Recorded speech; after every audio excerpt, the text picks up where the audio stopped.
بسم اللہ الرحمن الرحیم۔ السلام علیکم۔ قیامت کا آنا ایک ایسی اٹل حقیقت ہے جس کے وجود سے کوئی بھی مسلمان انکار نہیں کر سکتا۔ ہمارے پیارے نبی حضرت محمد مصطفیٰ صلی اللہ علیہ وسلم نے ہمیں قیامت کی بہت سی نشانیوں کے بارے میں بتایا ہے۔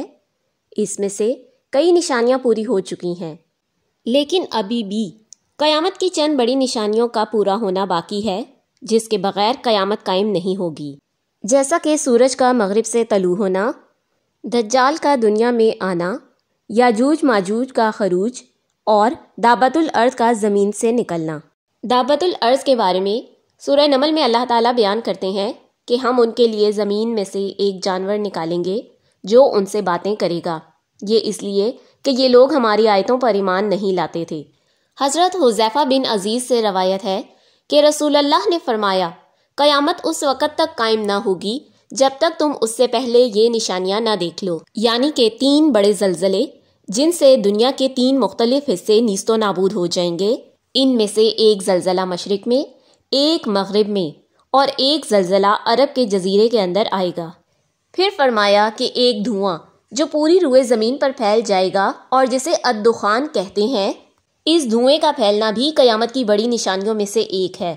رسول اللہ صلی اللہ علیہ وسلم نے قیامت کی جو اگلی نشانی بتائی وہ یہ ہے کہ یمن کے اندر ایک آگ لگے گی اور وہ لوگوں کو ہانکتے ہوئے محشر کے میدان کی طرف لے جائے گی۔ مزید یہ کہ دابۃ الارض زمین سے نمودار ہوگا، دجال دنیا میں آئے گا اور آنے کے بعد اپنا فتنہ ہر جانب پھیلا دے گا۔ قیامت کی اگلی بڑی نشانی یاجوج ماجوج کا دنیا میں آنا ہے، اور رسول اللہ کے مطابق قیامت اس وقت تک قائم نہ ہوگی جب تک یہ نشانی بھی پوری نہ ہو جائے۔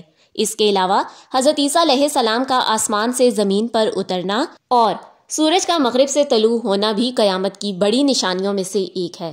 روایات میں آتا ہے کہ جس دن سورج مغرب سے طلوع ہوگا اس دن توبہ کے دروازے ہمیشہ ہمیشہ کے لیے بند کر دیے جائیں گے اور پھر بنی نوع انسان میں سے کسی کی توبہ قبول نہیں کی جائے گی۔ علماء اسلام فرماتے ہیں کہ جس دن سورج مغرب سے طلوع ہوگا اس کے اگلے ہی دن دابۃ الارض زمین سے نکلے گا۔ دابۃ الارض یعنی زمین کا جانور، یہ جانور کسی دوسرے جانور کے پیٹ سے پیدا نہیں ہوگا بلکہ یہ مکہ مکرمہ میں موجود کوہ صفا میں سے باہر آئے گا۔ اسی وجہ سے اس کو دابۃ الارض یعنی زمین کا جانور کہا جاتا ہے۔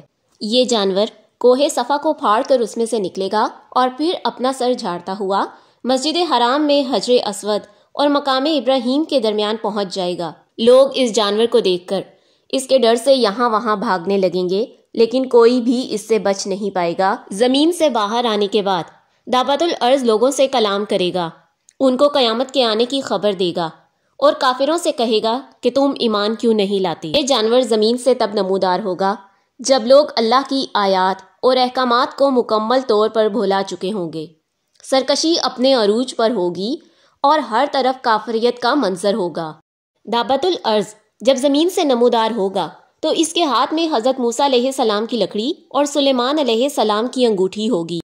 یہ مومنوں کے چہروں کو روشن کر دے گا اور انگوٹھی سے ان کے ماتھے پر ایک مہر ثبت کر دے گا اور ان کو جنت کی خوشخبری دے گا، جبکہ کافروں کے ماتھے پر یہ موسیٰ علیہ السلام کے عصا سے ایک ضرب لگا دے گا اور ان کو جہنم کی وعید دے گا، یعنی کہ قیامت سے پہلے ہی جنتی اور جہنمی کا فرق واضح کر دیا جائے گا۔ جب یہ جانور زمین سے نکلے گا تو ہر طرف اس کی آواز پہنچ جائے گی۔ یہ شام کی طرف جائے گا اور پھر وہاں چیخ لگا کر یمن کی طرف متوجہ ہو جائے گا، یہاں بھی آواز لگا کر یہ شام کے وقت مکہ میں چل کر صبح تک اصفہان پہنچ جائے گا۔ حضرت حذیفہ سے جب دریافت کیا گیا کہ اس کے بعد کیا ہوگا تو انہوں نے جواب دیا کہ مزید مجھے معلوم نہیں ہے۔ حضرت ابو ہریرہ کا قول ہے کہ اس جانور کے جسم پر تمام رنگ موجود ہوں گے اور یہ اتنا بڑا ہوگا کہ اس کے 2 سینگوں کے درمیان گھوڑے پر موجود ایک سوار کے لیے جگہ ہوگی۔ بہرحال قرآن پاک کی سورہ نمل سے واضح ہو جاتا ہے کہ دابۃ الارض کا آنا ایک اٹل حقیقت ہے۔